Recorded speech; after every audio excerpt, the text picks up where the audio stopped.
Anyway, I want to, I'm a huge fan of Chainlink. So if I had to pick right at the forefront, like I'm definitely in on Chainlink for sure. Out of those three, definitely the one I would pick. But let's see what, let's pull up the video here. Let's see what he has to say. Wait. Okay, here we go. Cryptocurrency as a space, by its nature, for better or worse, is just characterized by the fact that everybody's looking for what's coming next. Often when it comes to altcoins, that translates into the next small cap moonshot. What a lot of people fail to realize, and I would argue fail to consider, is an examination of the bigger players, some of the blue chips out there that are already shaping the market. That's why I want to stack up three large caps here side by side, compare them squarely and directly, three altcoins that actually have a real history, real use cases in a very pragmatic sense, and very different futures, at least in terms of my interpretation. One of them, despite the market carnage that we've been seeing these last few weeks, one of them is still up over 1,000% in these last 3 months, believe it or not. And in analyzing these three established altcoins, I also want to give my take and my 2 cents as to which one is going to provide the strongest chance of long-term growth. By the way, I really think it's Chainlink for sure. Chainlink has done such a good job of first off, developing revenue streams so it can be sustainable, solving real world problems for not just people who are interested in crypto, but people who are also like off chain. People that, businesses that are like, don't even want to deal with the chain. They bring in revenue from that too. And Chainlink takes that revenue, some of that revenue, and puts it into a Chainlink reserve, taking those off-chain revenues and putting them on chain. I think it's a great model and one that others should definitely pay attention to. But yeah, let's see what else they have to say. Green Blue Algo says Stellar is like a well-connected version of Algorand. Yeah, well, I'll see what he has to say. I actually I've owned a little Stellar for a long time, but haven't really paid a ton of attention to it. All the very best of luck if you choose to invest, whether that's into these three projects or something else, whatever the case may be. I genuinely do wish you well. Just remember, of course, that I am not a financial or investment advisor, and by extension, it just means that this video is not official financial or investment advice. So in terms of the altcoins that we're taking a look at today that we're comparing side by side, I want to start out with ZCASH, ticker ZEC. And this is kind of the anomaly in the market here. If we consider the last 3 months, I said this one was up by over 1,000%. Take a look at that. The last quarter up 1,243% since basically the beginning of September. Yeah. I'm going to get back to Zcash's numbers shortly, or at least the ZEC token, which have just been phenomenal, candidly, especially when you consider how much of a contrast that represents against the rest of the market. But if we zoom out a little bit further, kind of really the question becomes, why was it so dormant for so long? Like 7 years, actually. Also, that's a lot of what Algorand's chart looks like, except that little bump at the end. Looks like a botched launch, similar to Algorand's botched launch. So if you guys look at the chart on Algorand, same thing. It started off at like 3-something, 315, 320, something like that. Sank like a rock, and then it's just never reached that again, which is similar there, but that only matters if you bought it at the very beginning in a lot of ways. But that is something. Is the length of time we're talking about. One of the trends that we are observing is a very strong renewed interest in real privacy adoption. We examined this in more detail in this recent video, which also features Zcash along with some other privacy altcoins. So check that one out for context if you haven't seen it yet. What we're also seeing is that Zcash recently had more activity in its shielded pools. Currently that number is up about 30%, which is 4.8 million out of 16.4 million ZEC currently in circulation. And by the way, when John Allen Woods was on our show, he's a big privacy guy. He said that Zcash did really, when they first started out, did a number of things that are really not good in terms of a privacy perspective. And he said since they've fixed a lot of those things, but there was a lot of, I wish I could remember exactly what he said. I should have taken note of that, but you can see that in my interview. He talked about some of the problems early on. And so they seem to be seem to have like fixed some of those things at least. So that's a good thing. And this just means that we have more ZEC being used with privacy tech, which lowers circulating trade supply and tends to signal a true demand, a real demand for privacy. Why is this guy saying Zed? He's saying ZED. It's like, it's not British. Just say Z like the rest of us do. project, of course, Zcash uses a very strong and proven technology. One part is the whole zero knowledge proofs, or ZK snarks. This is just a quick summary here. It's a cryptographic method that allows one party to effectively prove the truth of a statement to another party, but without revealing any of the sensitive information therein beyond the statement's validity. Zcash also moved from Halo proving system in NU5 in 2022, thus removing trusted setups and actually improving privacy and efficiency. So that is a real technical edge when you compare it against older privacy designs, actually. Zcash's ZEC token has pretty clear supply dynamics and scarcity. So like Bitcoin, there will only ever be 21 million ZEC. However, I recently showed a shielded pool usage of 30%, and this tightens effective liquid supply when more coins are shielded long-term. And in this case, scarcity matters for price development, of course. However, and of course, there are also some risks to consider with Zcash, despite the recent performance. Just for example here, many privacy altcoins are not listed on big exchanges. That's pretty common. There's also regulatory pressure on privacy altcoins. That has been the case for a while. That will continue to be the case. Plus, there can be compliance friction when it comes to KYC, AML requirements. But despite all of that, the current price of ZEC is $552 as I record, with a market cap of 8.8 billion. Currently, we have about 78% of all these ZEC tokens are in circulation, which is good. During the last year, if we zoom out a little bit further here, you can see that this project is up. Actually, it's up less in the last year than it is in the last quarter. The last quarter. So this is my point about supply. Supply matters when you also have demand. So ZEC has a lot of demand and a limited, the supply is running out. Total supply 16.4 out circulating out of a total 21 million. That matters when you have the demand. By the way, Catlin Guzman in the chat, welcome in there. And Algo Gary says Zcash is the Yahoo of crypto, while ETH is AOL. I agree with that. I think that's a good statement. Actually, I guess I don't know enough about Zcash to know if that's true, but definitely true about ETH. Green Blue says Chainlink is the only top 25 that will be likely designated as a security by the Clarity Act, according to Grok. Well, we'll keep an eye out for that. That's for sure. But yeah, let's continue this here. Has been very kind to ZEC, up almost 1,000% in the last 12 months, but up now over 1,240% in the last 3 months. And certainly part of what has helped the price development for ZEC is the fact that the Winklevoss twins have launched a Zcash treasury company. And so things are looking good for Zcash in an otherwise kind of bleak market. Look, this may be one of the altcoins that you ought to be keeping an eye on. This altcoin buzz spotlight video is sponsored by Sui, because although the crypto market has changed, Sui keeps pushing. Ecosystem just keeps showing. DEX volume keeps making new records with 100. And for example, they have stable by LDS, BUID, and also next up, and at number 2 here, we're looking at Chainlink, and the link token, of course, LINK. With this one, admittedly, and also unapologetically, we have one of my personal all-time favorites when it comes to altcoins. You can find Chainlink basically back in almost every part of the crypto sector, but behind the scenes. This is perhaps an overused analogy, but it really is like the Swiss Army knife of cryptocurrency. It is a jack of all trades, and it's always kind of present, doing some work in one form or another. What may be most important about Chainlink, and kind of the one thing that no other chain really offers, is there is actual massive real-world usage and integration. Now, I mentioned it already that you can find it everywhere, kind of behind the scenes in the crypto sector. Yeah, that's probably why it's going to be a security. Or a good chance. Let's see what Grok says. Let me pull up Grok.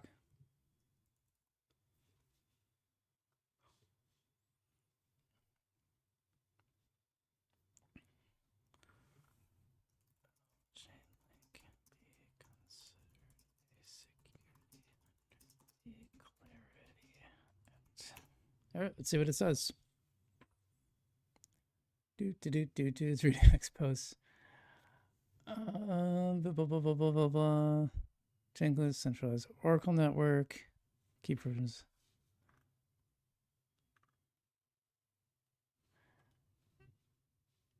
Link is unlikely. Now see, Grok is telling me something different. It says under the Clarity Act, Link is unlikely to be classified as a security and more likely to qualify as a digital commodity, provided it meets the mature blockchain system criteria, which includes decentralization and functionality, ICO, legacy, and transition path, and regulatory precedents and community sentiment, and risks if not passed or amended. It did write a novel, yes.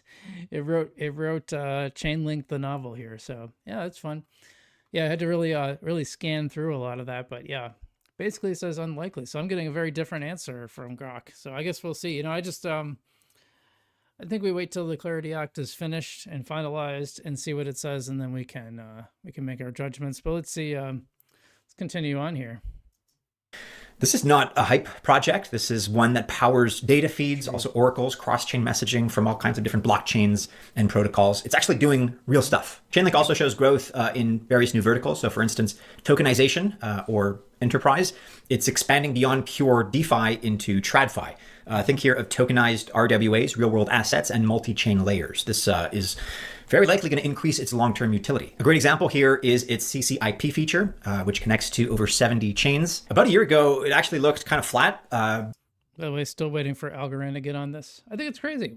Why is Algorand not on this? It's like if you're in the top 100, you just ought to be on Chainlink CCIP. I just don't see how you can. I think that'll be a huge step up for Algorand when it does that. Dead at a glance, but nowadays, if you check it out, it's pretty attractive by the numbers, as this picture here illustrates, or this graph. This also translates into revenue streams, of course, for Chainlink. I'm happy to say that Chainlink also has some very clear tokenomics, very well defined, which include a scarcity angle because the number of Link tokens caps at 1 billion. Currently, we have about 70% of those that are in circulation, and there's a relatively predictable unlock schedule. So we have each year 7% of Link tokens unlock. This continues, as you may know, until October of 2027. Link ETFs are also a thing in the making. Not a whole lot to report just yet, but at some point in the future, that's going to have more of an impact, certainly. But perhaps what's arguably most important is the Link reserve. Yeah. Each week, Chainlink is adding Link tokens to this reserve with no plans to use the reserve anytime soon. That's what I'm talking about. They're taking that off-chain revenue and putting it on-chain. That's good. You want that, taking some Link off the table too, affecting that supply side. This effectively takes Link out of circulation and adds to that whole scarcity component, making the token itself more scarce, of course. Currently, we have about 800,000 Link in the reserve, and that's worth about $11 million. But look, like any other project, Chainlink does have some risks to take into consideration. First of all, it is heavily dependent on ecosystem usage. So let's say hypothetically, if DeFi and other protocols reduce usage of Chainlink feeds, demand falls as a consequence. There is also, to be fair, competition risk and innovation risk by those competitors. Yes, it's true that Chainlink does currently dominate various market sectors, but new Oracle networks or technology improvements, those could be hard to predict. Things like that could erode this lead that Chainlink has, at least dig into it over time. Now, unlike ZEC, the price of Link has not had a good quarter. As you can see, it's down nearly 50% in these last 3 months. So we're at $12.56 as I record. And that's unfortunate. You know, this is a good project, in my opinion. I think that'll be something that a hill that I will die on. There's nothing that you can tell me about Chainlink unless I see clear evidence that suggests this is deserved. You know, I think it's a victim of the rest of the market. If you disagree with me, that's fine. Feel free to let me know why I'm wrong. But that's my take on this one. Again, a practical project that is suffering because the rest of crypto is, you know, that's not due to its fundamentals, in other words, and not financial advice, but at these prices, which I feel are deeply, deeply discounted, I will personally be buying more Chainlink. Last but not least. Yeah, sounds like Algorand, right? We know this story. The Algorand folks, you know this story. You know how it goes. Doing all the right stuff, getting trounced. That's how it goes. That's how we do it. All right, let's see what else. Let's learn all about Stellar now. Next year, I want to consider Stellar and XLM. This is the last pick, the last piece of analysis that we're doing as far as comparison for today's altcoins. This is a project that offers, of course, cross-border payment solutions on-chain, and it's built as such for fast, low-cost, international transfers. And at the same time, it connects disparate financial systems, right? That is one of its very strong foundational use cases. But Stellar is also on the forefront of RWAs, and it has a pretty great capability for tokenizing RWAs as well. That represents massive potential, of course, and opens up a pretty major growth pathway beyond just payments, right? So for example, Mercado Bitcoin, they announced a $200 million RWA issuance on Stellar. That's the largest investment platform in Latin America. You know, it's funny too, because I don't hear a lot of RWA stuff in links to Stellar. I always hear Ondo, you know, which I'm a big fan of. I talked about Ondo a lot. Interesting. And then this year, Stellar has already partnered with Paxos, with Ondo, with Etherfuse, and SG Force. It's also aiming as a project to increase the value of RWAs held on chain tenfold compared with last year. That's by their own stated ambitions. So if we do the math, that would bring it to $3 billion. It's ambitious, but look, it also shows that the SDF believes Stellar can scale RWA usage in a meaningful way within the year. So I'm happy to see that. I'm happy to see that goal clearly set. And as part of accelerating this whole process, Stellar introduced the PYUSD stablecoin, and you can already find tokenized US treasuries, of course, on Stellar. So, I mean, in this project, of course, we have a large ecosystem, an established network, obviously. Stellar has already been around for a couple of years, and the Stellar Development Foundation, the SDF, is what's behind that, because this gives it credibility as well as staying power, I would argue. But look, once again, there are some risks here for Stellar. They are not immune. And what I should point out is that, first of all, there's a pretty large supply of the token XLM. There's a huge supply. Green Blue saying, Grok pretending like it never said that. Yeah, so you know, you got to be careful with these LLMs. Sometimes they'll tell you one thing, sometimes they'll tell you another. We'll really see when the Clarity Act comes out, and then the resulting,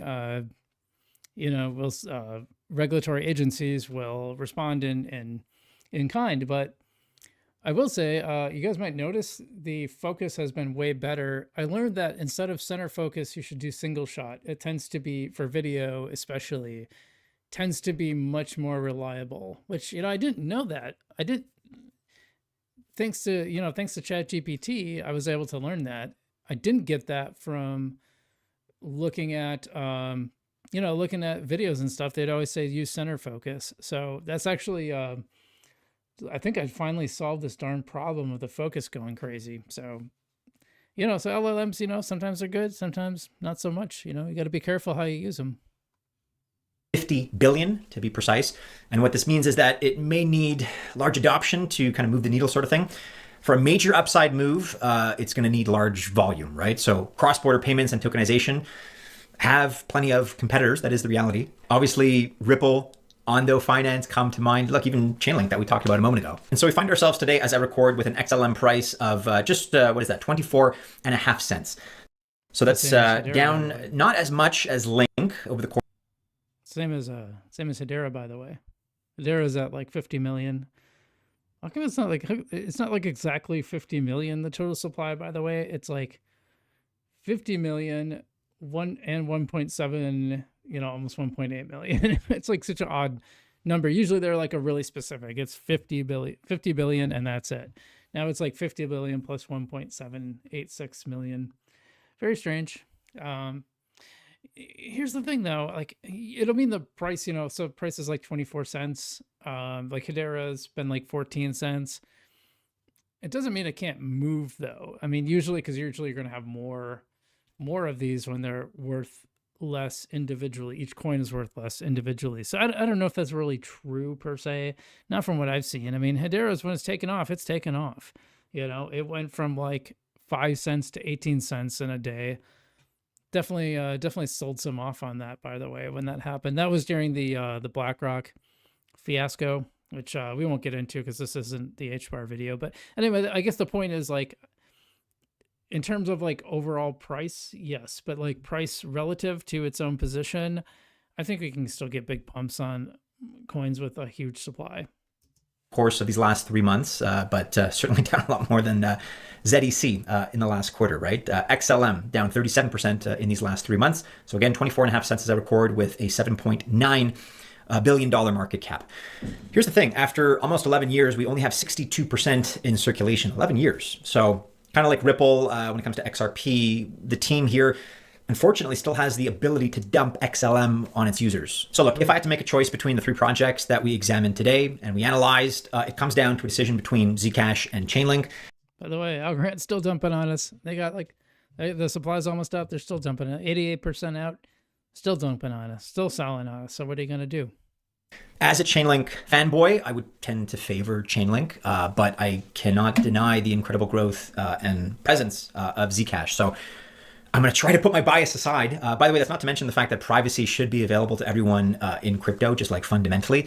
So I have to say I'm leaning a little bit more towards ZCASH and ZEC, but like I said, I'm picking up Link at these prices as well. Anyways, the winner of this video, quote unquote, in this case is going to ZCASH just because of its recent performance. But let me know what you'd pick as a project in the comments below. Also, be sure to join our social media discussions. Those Yeah, that's nice. Usually, here's the problem though. Usually, once you get pumps like that, you probably missed it. It's probably too late for you. So, yeah, I would be. I mean, me personally, I'd probably be buying more Chainlink if I was going to be adding to anything. I definitely wouldn't be buying Zcash at these prices. You're just, I think you kind of missed that wave. Maybe not. Who knows? I mean, that's just how I look at it. So I don't know. What do you guys think? You guys think Chainlink? I actually think Chainlink. I'm giving it to Chainlink. I just think they have the most sustainable business model. And I think a lot of other coins, a lot of other chains got to think about like, what does the future actually look like of our chain? So anyway, good video. I'm going to give it a like, and I always share it. So if you guys want to go give them some love.